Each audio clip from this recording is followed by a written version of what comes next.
عزیز طلباء السلام علیکم۔ آج کی اس ویڈیو میں ہم درخواست لکھنے کا طریقہ جو ہے اس کو ذرا زیر بحث لائیں گے اور دیکھیں گے کہ درخواست جو ہے اس کو لکھنے کا بورڈ کا طریقہ کار کیا ہے،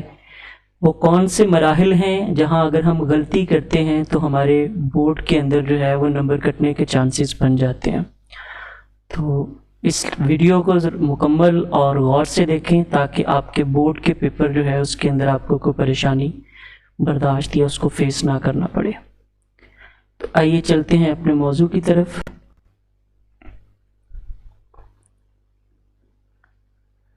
درخواست نویسی کے اندر سب سے پہلا مرحلہ جو ہے، جو سب سے پہلی لائن ہم لکھتے ہیں وہ بخدمت جناب پرنسپل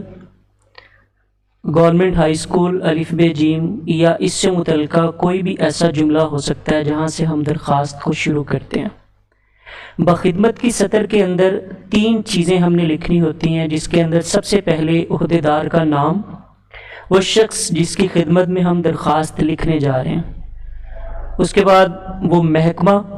یا وہ ڈپارٹمنٹ جہاں کا وہ ہیڈ یا جہاں پہ اس کو وہ عہدہ جو ہے وہ دیا گیا اس کے بارے میں لکھیں گے۔ پھر تیسرے نمبر پہ اس شہر کا نام آتا ہے جہاں پہ وہ ادارہ موجود ہے، جہاں پہ اس کا آفس جو ہے وہ بنایا گیا ہے۔ تو اس کے لیے اگر ہم مثال لیں پرنسپل کے نام درخواست کی، تو سب سے پہلے ہم بخدمت جناب پرنسپل، اس کے بعد گورنمنٹ ہائی اسکول، اور اس کے بعد الف ب جیم۔ اب یہاں پہ بخدمت جناب پرنسپل کے بعد آپ دیکھ رہے ہیں کہ ہم نے صاحب کا لفظ استعمال نہیں کیا۔ اردو لغت کے اندر جناب اور صاحب دونوں کے ایک ہی لفظی معنی ہیں، اس لیے دونوں میں سے کسی ایک کو لکھنے کی اجازت ہے۔ یا آپ سابقہ یعنی جناب لکھ لیں، یا لاحقہ یعنی صاحب کا لفظ لکھ لیں۔ اسی طرح گورنمنٹ ہائی اسکول ہم نے لکھا اور اس کی جگہ ہم نے کسی اپنے ادارے کا نام نہیں لکھا۔ بورڈ کے اندر ہمیں اپنے کسی ادارے یا اپنی کسی قسم کی شناخت جو ہے اس کو لکھنے کی اجازت نہیں ہوتی، تو اس لیے ہم اپنے اسکول کی بجائے گورنمنٹ ہائی اسکول جو ہے اس کو لکھیں گے۔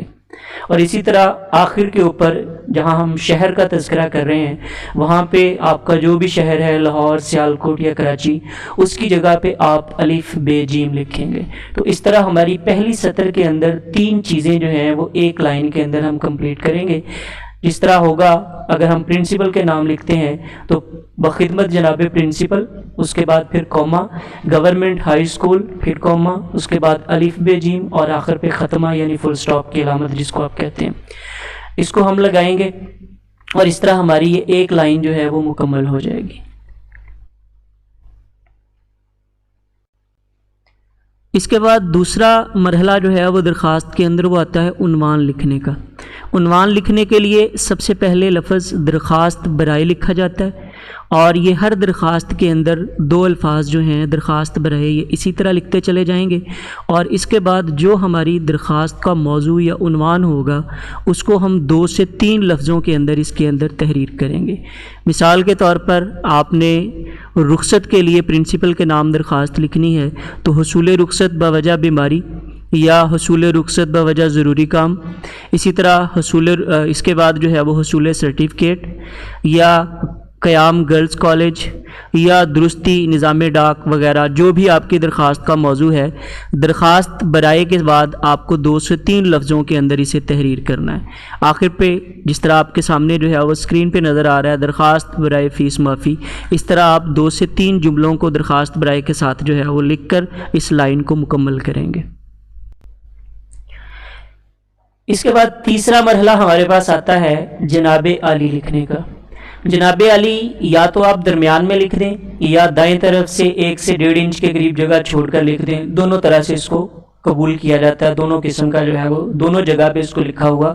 تسلیم کیا جاتا ہے۔ اسی طرح جناب عالی جب لکھتے ہیں تو بعض طلبہ جو ہیں وہ لام کے اوپر کھڑی زبر ڈال دیتے ہیں جس کو جناب اعلیٰ پڑھا جاتا ہے، یہ لکھنا غلط ہے۔ بعض جو ہیں وہ جناب اعلیٰ جو ہے وہ دوسرے لفظوں میں الف عین لام چھوٹی ہے اور کھڑی زبر کے ساتھ لکھتے ہیں، یہ بھی غلط ہے۔ صرف آپ نے لفظ جناب عالی لکھنا ہے، چاہے پرنسپل آپ کی کوئی خاتون ہو، اس کے باوجود بھی آپ جو ہے نہ تو جنابہ عالیہ لکھیں گے نہ جناب عالیہ لکھیں گے، آپ لفظ جناب عالی ہی لکھیں گے، اور یہی درست تسلیم کیا جاتا ہے۔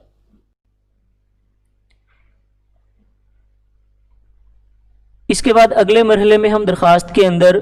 اپنا مدعا جو ہے اس کو بیان کرتے ہیں، جس مقصد کے لیے ہم وہ درخواست لکھ رہے ہیں،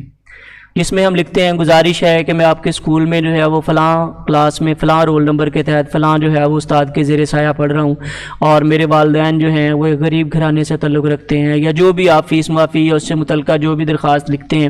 وہ ساری باتیں جو آپ اس کے گوش گزار کرنا چاہتے ہیں، جو آپ کا مدعا ہے اس کو ہم لکھیں گے۔ یہ زیادہ سے زیادہ 1 پیراگراف 2 پیراگراف یا 7 سے 8 سطروں کے اندر لکھا جانا چاہیے۔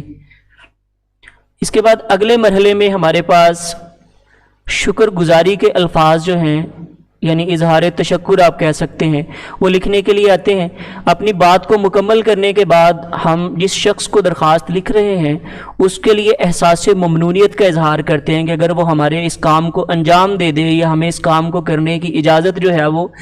عطا کر دے تو ہم اس کے جو ہے وہ شکر گزار ہوں گے۔ تو اس کے لیے زیادہ جو عام تو لفظ لکھا جاتا ہے یا زیادہ عام جو جملہ ہم لکھتے ہیں وہ آپ کی عین نوازش ہوگی۔ اس کے علاوہ آپ کوئی بھی اور جملہ لکھ سکتے ہیں، مثلا خدا آپ کو جو ہے وہ صحت کاملہ، آپ کو عمر دراز، یا آپ کو جو ہے وہ اور زیادہ نوازے، کوئی بھی آپ کس قسم کا جملہ جو ہے وہ اس کے اندر شامل کر سکتے ہیں۔ اگلے مرحلے میں ہمارے پاس آتا ہے درخواست گزار۔ یہ 2 الفاظ جو ہیں وہ لکھنے کی اجازت ہے، درخواست گزار یا عرض گزار، ان دونوں میں سے آپ کوئی ایک لکھ سکتے ہیں۔ اس کی جگہ جو پرانے جو ہے وہ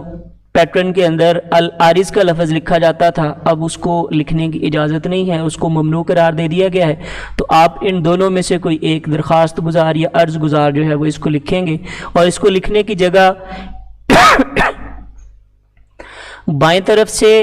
اس قدر فاصلے پر اس کو لکھنا ہے کہ جب آپ بائیں طرف سے حاشیے کی طرف جائیں تو نیچے لکھی جانے والے جو جملے ہیں وہ حاشیے سے باہر نہ جائیں، جس طرح آپ کو سامنے پیج کے اوپر لکھا ہوا جو ہے وہ نظر آ رہا ہے، اس طرح آپ نے اس کو جو ہے وہ وہاں پہ لکھنا ہے۔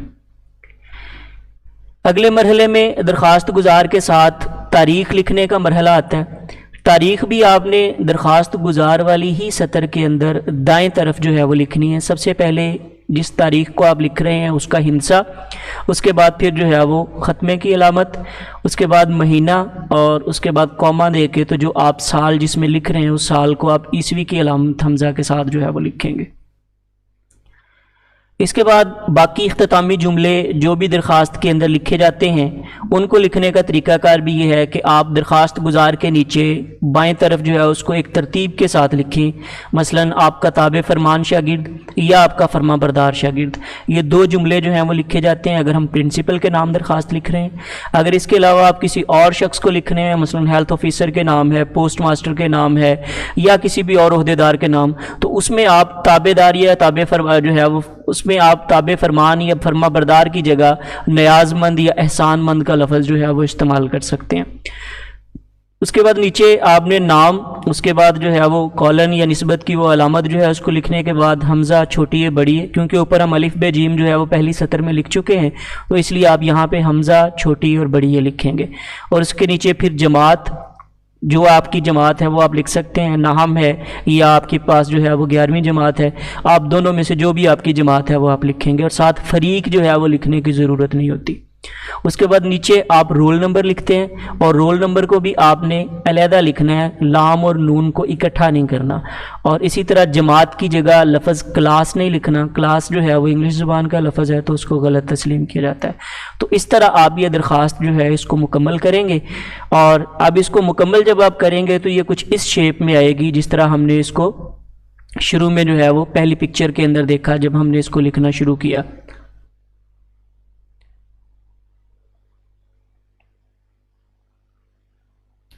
اس انداز میں آپ نے اس درخواست کو لکھنا ہے۔